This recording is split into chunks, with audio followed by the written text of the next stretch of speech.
돈을 버는 것은 예술이고 일하는 것도 예술이며 훌륭한 사업이야말로 가장 뛰어난 예술이다. 미국 아티스트 앤디 워홀의 말입니다. 예술은 아름다운 결과물을 만들어내는 창조적인 활동입니다. 음악과 미술, 문학이 예술의 전형적인 모습이긴 하지만 예술은 아름다운 창조적 활동을 의미할 뿐 장르에 의해 제한되진 않습니다. 아름다움을 창조해낸다면 무엇이든 예술이 될 수 있지요. 우리는 그런 것들에 대해 예술적이다 라면서 감탄합니다. 마이클 조던이 수비수 3명을 뚫고 성공시키는 레이업 슛은 지극히 아름답습니다. 스티브 잡스가 아이폰을 소개하는 프레젠테이션 또한 지극히 아름답습니다. 예술적인 경지란 인간이 닿을 수 있는 지극히 높은 곳을 말할 뿐 그 분야를 가리지는 않습니다. 그렇다면 우리의 삶 자체도 예술이 될 수 있지 않을까 생각해 봅니다. 우리의 삶도 지극히 아름다울 수 있습니다. 삶을 아름답게 꾸리려면 어떻게 해야 할까요? 삶은 일상이라는 실로 지은 조각보입니다. 매 순간을 아름답게 한 땀 한 땀 이어나가다 보면 언젠가 조각보는 예술처럼 빛날 겁니다. 그러므로 공부를 하더라도 아름답게 합시다. 피카소가 그림을 그리듯이, 리스트가 피아노를 연주하듯이, 메시가 축구공을 차듯이 그렇게 공부를 예술처럼 하기 바랍니다. 365 공부 비타민, 공부를 예술처럼 하자의 한 대목으로 시작합니다.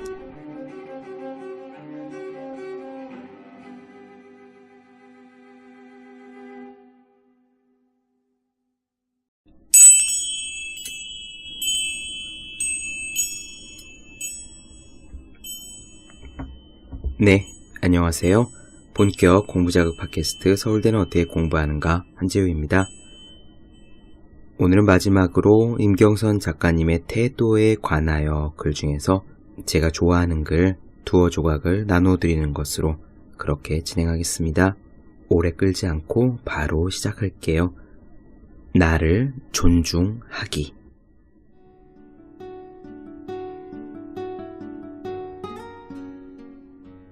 있는 그대로의 나 자신을 사랑해주자 라는 말에 우리는 그간 얼마나 의지해왔을까?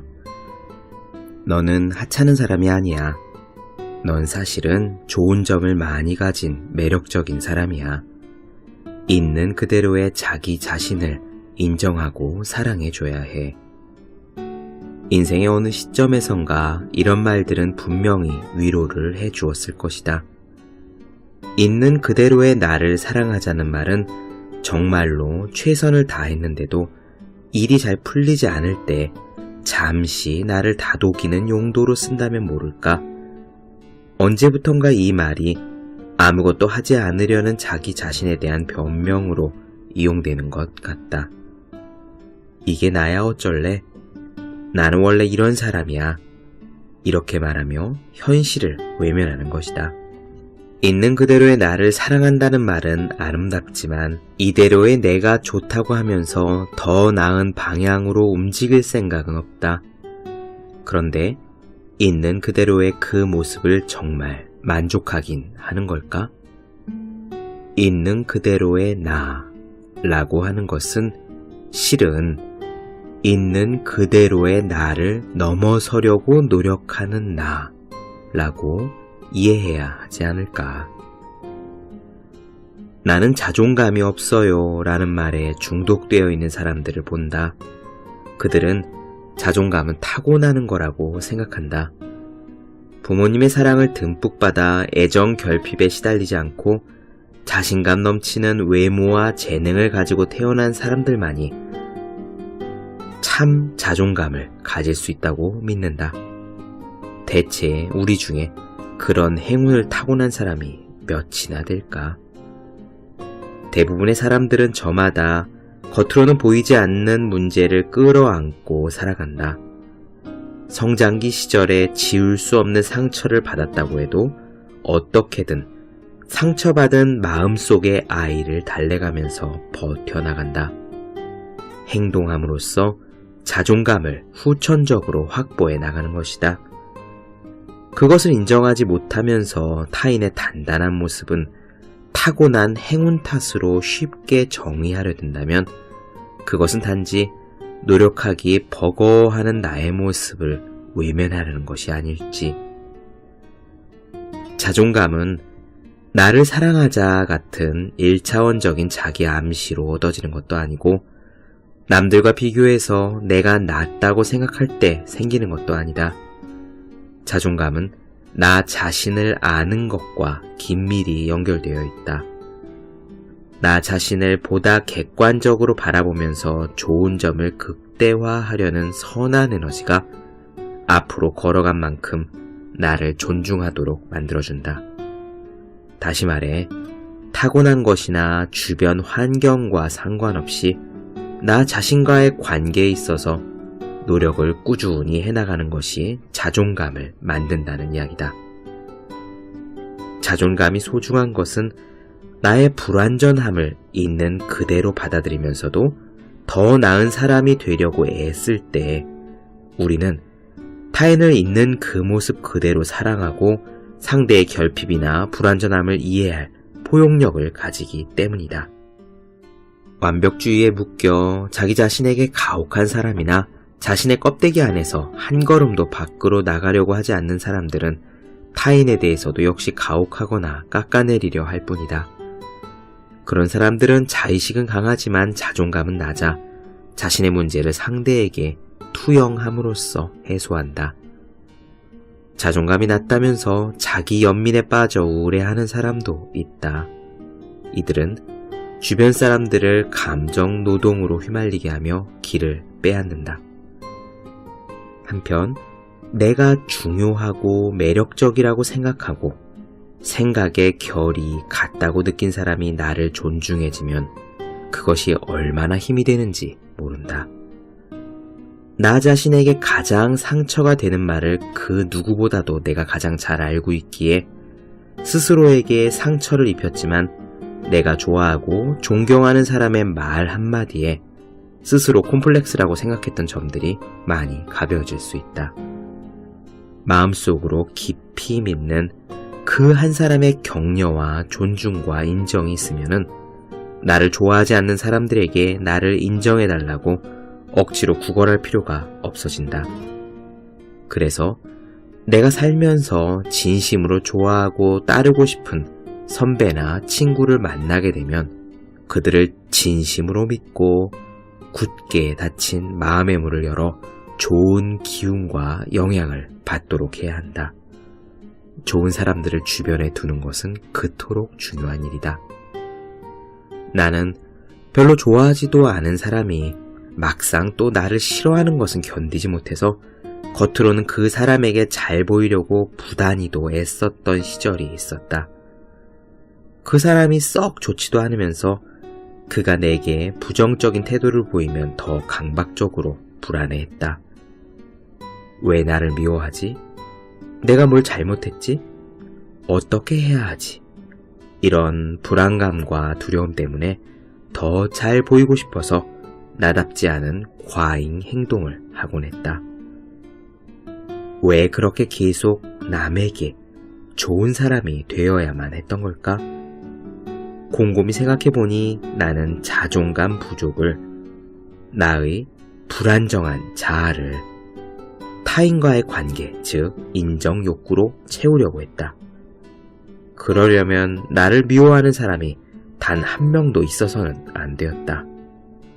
하회탈을 쓰더라도 좋은 사람이 되면 사람들로부터 칭찬과 사랑을 받고 있다고 착각해서 스스로에 대해 안심하게 되지만 실상은 진심으로 하는 게 아니기 때문에 오래 버텨낼 수가 없다. 그 어느 때가 될지라도 인간관계가 기쁘기 위한 기본은 그 사람과 같이 있을 때의 내 모습을 내가 좋아하는가인 것이며 연기, 컨셉은 언젠가는 끝나기 마련이다.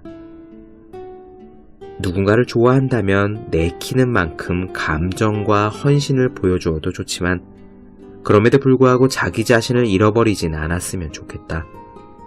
주는 것이 자연스러운 기쁨이 되어야지 그것이 노력이 되고 무리하는 것이 되면 나중에 큰 문제를 야기시킨다. 무리하는 게 왜 좋지 않냐면 무리는 공짜가 아니라 항상 대가를 요구하기 때문이다. 세상에서 일방적이고 무조건적인 희생을 할 수 있는 사람은 정말 몇 없다.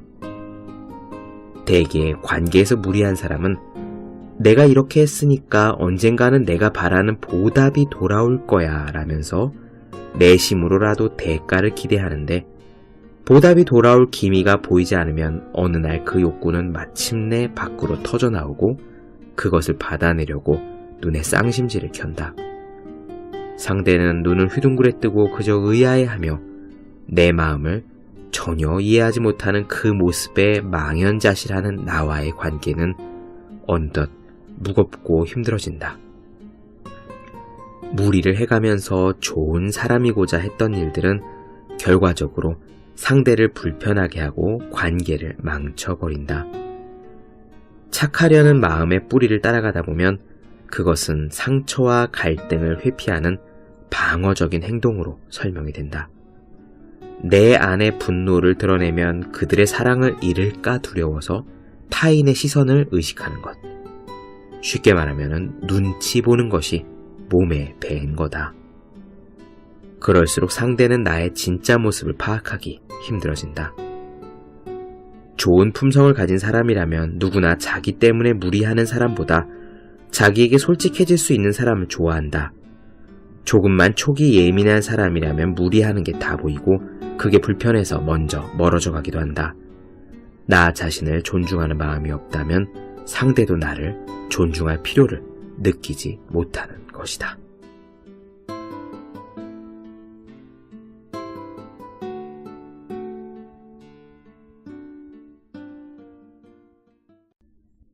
네, 임경선 작가님은 이 글에서 자존감에 대한 이야기를 하고 있습니다. 자존감이 낮아서 고민인 분들 무척 많지요. 문제는 자신의 낮은 자존감을 회복하기 위해서 그것을 다른 사람으로부터 받는 사랑, 즉 인정 욕구로 대체하여 받아들인다는 데 있습니다. 다른 사람들에게 인정받음으로써 자신의 낮은 자존감을 벌충하려고 하는 것이죠. 나 자신에 대한 자존감이 밑바탕에 깔리지 않은 상태에서 다른 사람으로부터 인정을 받기 위해서 우리들은 무리를 택하게 됩니다. 다른 사람의 눈치를 보고요. 자기가 원래 해줄 수 있는 것보다 훨씬 더 무리해서 과잉 행동, 너무 잘해주게 되는 것이죠. 그렇게 무리하는 대신 우리의 무의식 속에서는 반드시 본전 심리가 있기 때문에 어떤 식으로든 그 대가를 받고 싶어 합니다. 물론 겉으로는 이런 이야기를 하는 사람들이 거의 없겠죠. 무엇을 바라기 때문에 잘해준다라고 대놓고 이야기할 수는 없지만 사실 마음속 깊숙이 가슴에 손을 얹고 생각해보면은 사람은 누구나 본전 심리가 있긴 있습니다. 내가 무리를 해서 저 사람에게 잘해주면은 그 사람도 나한테 그만큼 응분의 사랑을 베풀 것을 내심 기대하게 되는 것이죠. 그런데 그 보상이 막상 돌아오지 않았을 때 우리는 실망하고 분노하고 심지어 다투기까지 합니다. 그럼 어떻게 해야 자존감을 높일 수가 있을까요? 자존감은 어쩌면 일종의 컨디션과 같아서 자존감이 높은 날도 있고 낮은 날도 있고 상대적으로 좀 그렇게 되는 것 같습니다. 오르락 내리락 등락폭이 있긴 하는 거죠. 하지만 우리는 그날의 자존감을 굉장히 높은 상태로 유지하고 또 그 자존감의 절대치를 꾸준히 높여가는 훈련, 수행, 트레이닝을 함으로써 점점 더 자기 자신, 나 자신을 사랑하는 사람이 되어 가야 합니다. 그 자존감을 다른 사람들로부터 받는 인정 욕구로 대체하는 것은 굉장히 위험하고요.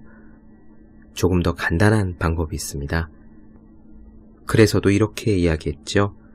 다시 말해 타고난 것이나 주변 환경과 상관없이 나 자신과의 관계에 있어서 노력을 꾸준히 해나가는 것이 자존감을 만든다. 예, 그렇습니다. 이 자존감은 성취와 밀접한 연관이 있어요. 내가 무언가를 성취한 사람이고 무언가를 해냈다 하는 것들이 있으면은 자존감이 그에 비례해서 생기게 마련입니다. 성취란 어떤 것이 있을까요? 우리는 성취라고 할 때 보통 이런 단어들을 떠올리죠. 합격이라든지 취업 혹은 목표, 성공 그런 것들입니다. 물론 그런 것들도 우리의 자존감을 높여주는 성취임에는 분명하지만 그런 것들은 큰 성취예요.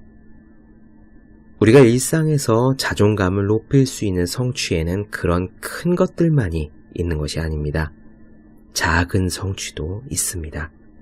이를테면은 오늘 3km를 달리기로 결심하고 그걸 지킨다든가, 밥을 먹을 때 식사를 내 위장에 7알만 채우도록 목표한 다음에 그것을 이룬다든가, 아니면은 매일 퇴근 후에 1시간 정도 책상에 엉덩이를 붙이고 책을 읽기로 결심한다든가, 그런 작은 것들도 일상에서 성취가 될 수 있습니다. 그리고 작은 성취가 쌓여도 똑같이 자존감이 향상되는 거죠. 그런 작은 성취를 얻으려면은 이런 것들이 필요한 것 같아요. 첫째로는 그런 일들이 자발적으로 일어나야 합니다. 물론 회사에서 맡은 바 과중한 업무가 있는데 그런 것들을 막힘없이 잘 처리하는 것으로도 성취감을 얻을 수 있지만요. 그렇게 외부로부터 오는 스트레스뿐만 아니라 내가 스스로 아무도 강요하지 않는데 혼자서 자발적으로 무언가를 설계하는 것, 거기서 주는 성취는 과중한 스트레스에 꽉 눌렸다가 그 무게에서 해방됨으로써 스프링이 튀어오르듯 느껴지는 그런 해방감 같은 만족감과는 또 다른 상쾌한 맛이 있습니다. 자발적으로 하는 게 중요하고요. 먼저 목표를 세워야 합니다. 똑같이 달리기를 3km를 뛰더라도 그냥 러닝머신 위에 올라가서 되는 데까지 뛰다가 내려와야지 하고 생각하다가 컨디션이 좋아서 3km를 뛰는 거랑, 오늘은 힘들건 어떻건 3km를 채우겠다라고 사전에 결심을 하고 그 다음에 그것을 수행해내는 것과는 차이가 있습니다. 자발적으로, 그리고 먼저 목표부터 세운 다음에 그것을 그냥 하는 겁니다. 이렇게 세 가지를 반복하면은 우리는 얼마든지 매일매일 작은 성취 정도는 이룰 수 있고요. 그런 작은 성취들이 쌓여서 우리의 자존감을 만들어냅니다. 마치 이런 거예요. 왜 옷에 우리가 단추를 달 때 가느다란 실을 꼬매고 또다시 꼬매고 이렇게 겹침으로써 점점 단단하게 매달잖아요. 작은 성취란 그런 겁니다. 매일매일 이루는 작은 성취들은 그 단추를 매달 때 쓰이는 가는 실 한 가닥과도 같습니다. 계속 반복해서 여미면은 그 커다란 단추는 아무리 무겁더라도 단단하게 붙어 있을 수 있게 되죠. 그것이 바로 우리의 높은 자존감이 됩니다. 네, 글 계속 이어서 읽어볼게요. 이번에는 타인과의 비교입니다. 남과의 비교는 모두를 일생에 걸쳐 꽤 오래도록 괴롭히는 문제다. 외모 비교, 학교 비교, 직장 비교, 결혼 비교 등 비교의 주제는 끝도 없다. 자기 자신에 대한 비교 자학이 끝나면은 그 다음에는 자식을 낳아 아이의 외모, 학교, 직장 등등등 끝도 없는 네버엔딩 스토리가 펼쳐진다. 특히 10대나 20대 때는 주변 또래들과 비교를 하지 않을래야 하지 않을 수가 없다. 한창 여러 사람들을 접할 때이고 그 나이에 질투심이나 열등감이 있는 건 그만큼 뜨겁고 아직 미지의 가능성을 품고 있기 때문이기도 하다. 나 역시도 30대 중반까지는 우월감과 열등감, 비교와 질투의 문제에서 자유롭지 못했던 것 같다. 흔히들 남과 비교하면 불행해진다고 하면서 남과 비교하는 대신 어제의 나와 비교하라는 조언을 많이들 한다. 나는 내 안에서 나오는 여러 이글이글한 감정들을 마주해야 한다고 생각한다. 그것도 내 감정이라면 무시하지 말고 인정해야 한다. 그 감정을 계속 끌어안고 억누르며 끙끙거릴 바에야 누가 미우면은 미워하는 게 낫다. 누가 질투나면 속이 쓰린 게 당연하다. 다만 거기에는 규칙이 있다. 만약 내가 비교하며 미워하기로 작정했다면은 그 이유를 쪼개 생각해서 미워할 만한 가치가 있나, 왜 나는 그토록 미워할까를 한 번 더 생각해야 한다. 더 나아가 질투나 비교를 하기로 결정했다면 그것들을 극복할 나의 행동이 잇따라야 하는데, 그것을 하지 못하면 대개 상대를 어떻게든 흠집내거나 나 자신을 공격하며 자학하게 된다. 비교하기로 했다면 공정하게 해야 한다. 단순한 비교 자학이 아닌 엄정한 상황 분석 말이다. 나도 몹시 그렇지만 사람들은 보통 자기보다 별반 나아 보이지 않거나 하물며 못해 보이는 인간이 내가 내심 욕망했던 것들을 이룰 때 가장 부글부글 화를 내는 것 같다. 어떻게 내가 아닌 저런 사람이 라면서 납득이 가지 않아 혼란스러운 표정이다. 내가 아는 그 사람의 표면적인 모습이 그 사람의 전부가 아니고 알고 보면 그럴 만한 이유가 있음을 공정하게 인정해야 한다. 충분히 그 성취를 누릴 만큼 뒤에서 노력을 했을 것이다. 나의 가치관이나 시야로는 재단할 수 없는 무언가가 그 사람에게 있다. 비교를 통해 내가 변화하려면 질투가 나를 삼켜버리게 놔두기보다 그렇다면 나에게 부족한 것은 무엇일까를 생각해서 비교 자학 대신 나 개인의 목표를 보다 세심하게 구체화해 나가도록 한다. 그런 태도를 가지면 반짝거리는 다른 사람들에게 어느덧 질투라는 감정 대신 자극을 받아서 그들의 좋은 부분을 순수하게 담고 싶어진다. 소설가 스티븐 킹은 대중소설을 옹호하는 연설을 한 적이 있다. 소설가 셜리 해저드가 그 연설을 반박하는 글로 깔아뭉갰다. 이 깔아뭉개는 글에 대해 스티븐 킹은 다음과 같이 일침을 놓은 적이 있다. 일이나 해. 인생은 짧아. 가만히 앉아서 우리가 하는 일에 대해 쓰레기 같은 이야기를 하는 대신에 진짜 일을 하기. 신께서 재능을 주셨지만 살 날은 많지 않으니까. 그러므로 남에 대한 이야기를 할 시간과 에너지로 나는 나의 일을 하기로 한다.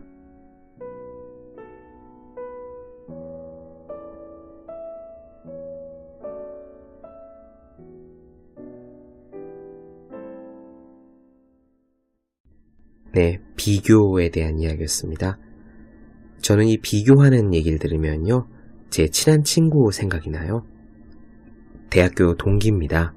이 친구는 엄청 잘생겼고 운동도 엄청나게 잘했습니다. 몸도 되게 좋아요. 다만 아쉬운 것이 있다면은 머리카락이 가늘어서 앞으로 탈모가 될 가능성이 엿보인다고 할까? 그것 말고는 정말 부족한 것이 하나도 없는 친구입니다. 공부는 또 굉장히 잘했죠. 저보다 수능 점수가 높았습니다. 아무튼 그 친구는요, 별로 스트레스를 받지 않는 것 같은 무척 속이 편안한 친구였어요. 이게 살다 보면은 우리보다 잘 되는 사람도 있고, 아니면 원래 무척 넉넉한 집에서 태어나서 우리가 아등바등해도 갖지 못하는 무언가를 아주 손쉽게 말 한마디로 엄마 아빠가 사주셔서 갖는 경우도 종종 보곤 했습니다. 그런 경우엔 당연히 비교가 되고 속이 쓰리고 하잖아요. 그런데 이 친구는 그런 모습이 정말 거의 보이지 않았어요. 나보다 나은 누군가가 있다고, 나보다 성공한 누군가가 있다고 그걸 보고 배 아파하는 일이 정말로 겉보기에는 거의 없어 보였습니다. 언젠가 제가 그 친구에게 어떻게 그럴 수 있느냐라고 물은 적이 있는데 이 친구가 무척 흥미로운 이야기를 했었어요. 자기는 틈틈이 만수르를 생각한답니다. 만수르 있죠? 그 중동의 어마어마한 부자. 왜 한때는 우리나라 개그 프로의 소재로 쓰일 정도였잖아요. 하여튼 모든 걸 다 갖춘 그런 만수르인데요. 이 친구는 가끔씩 만수르 생각을 한답니다.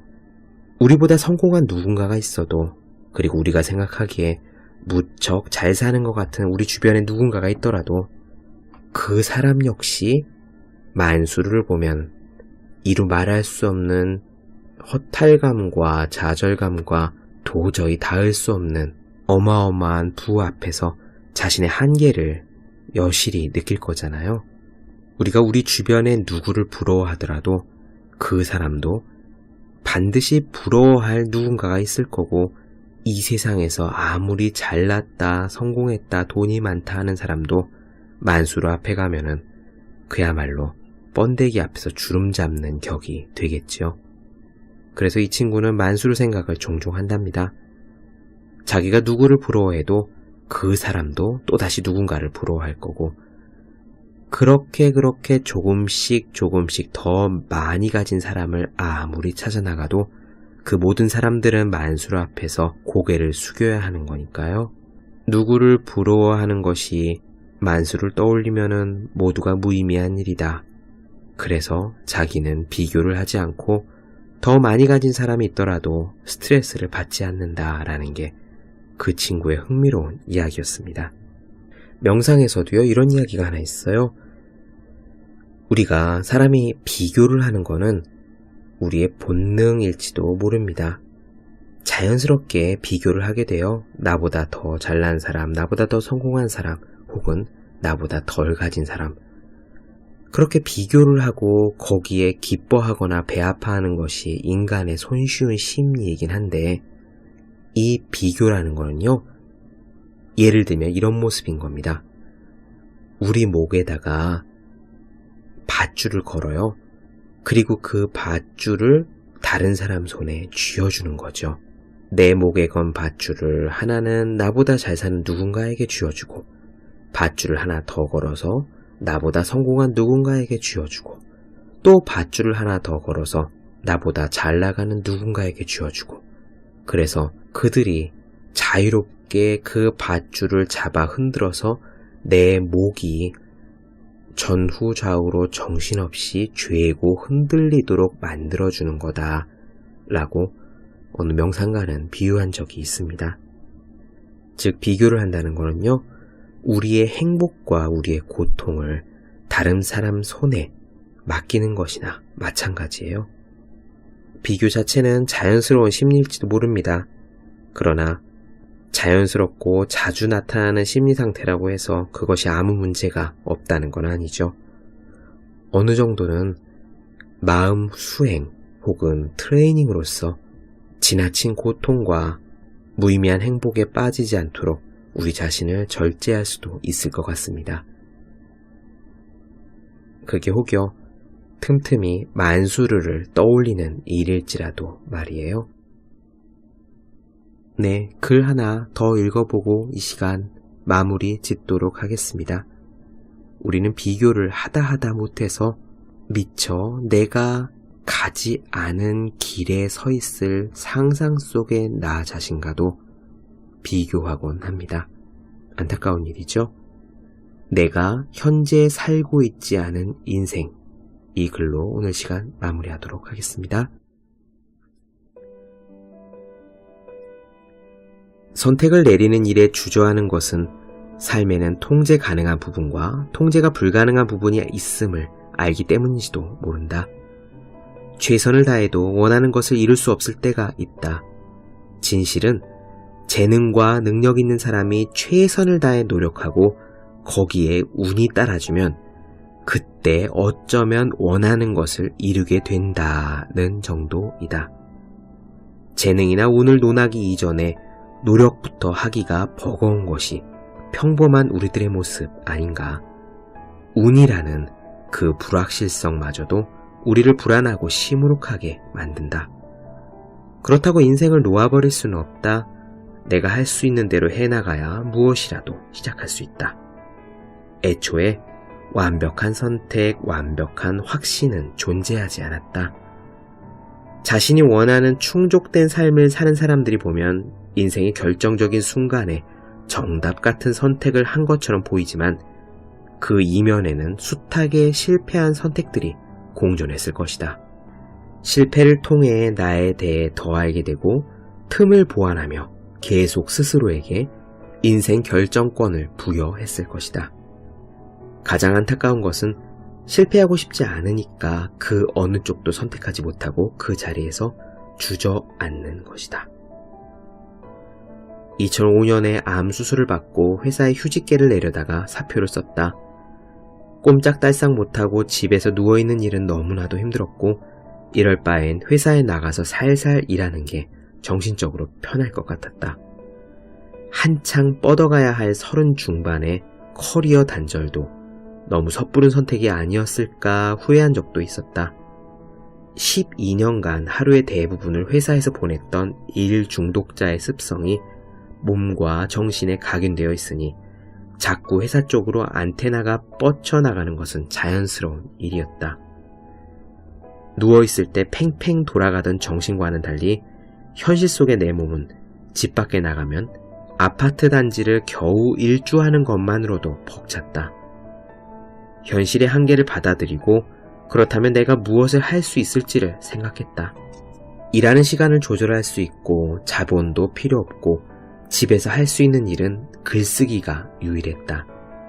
글쓰기에 대해 제대로 배워본 적도 없었지만 그것이 내가 당시 상황을 움직일 수 있는 최선이었고 나는 그 선택을 행동으로 밀고 나가기로 했다. 언 11년째 지금도 이 일로써 글을 쓰고 있다. 아, 역시 글쓰기가 천직이었어. 내 인생의 기적같은 대전환이야 라고 말할 생각은 없다. 애초에 작가가 되는 것이 꿈이 아니었다. 그 상황에서는 그것 말고는 해볼 수 있는 것이 없었던 것뿐이다. 기업의 중역으로 승진한 또래 직장 여성들의 기사를 볼 때면 질투가 나면서 과거 그 시절에 글쓰기로 빠지지 않고 좀 더 쉬었다가 다시 회사 생활을 시작했더라면 어땠을까 종종 상상한다. 하지만 누가 뭘 하든 나는 이걸로 됐어 라면서 자신의 선택에 확신을 가지고 살아가는 사람이 얼마나 있을까? 돌이켜보면 왜 과거에 내가 선택한 삶의 방식에 자신감을 가지지 못했을까 안타깝다. 만일 그때 내가 다른 선택을 했었더라면 어땠을까 라면서 또 하나의 인생을 자신에게 주어진 옵션이라고 착각하고 제멋대로 상상하던 나는 뭘 할까? 내가 현재 살고 있지 않은 대안의 삶에 멋대로 싸움을 붙인 후에 알아서 지고 있었던 것이다. 대안의 인생, 그런 건 어디에도 없는데 말이다. 행여 있다고 하더라도 분명히 내가 선택하지 않은 저쪽 인생의 나도 똑같이 이쪽 인생의 나를 시기하고 있었을 것이다.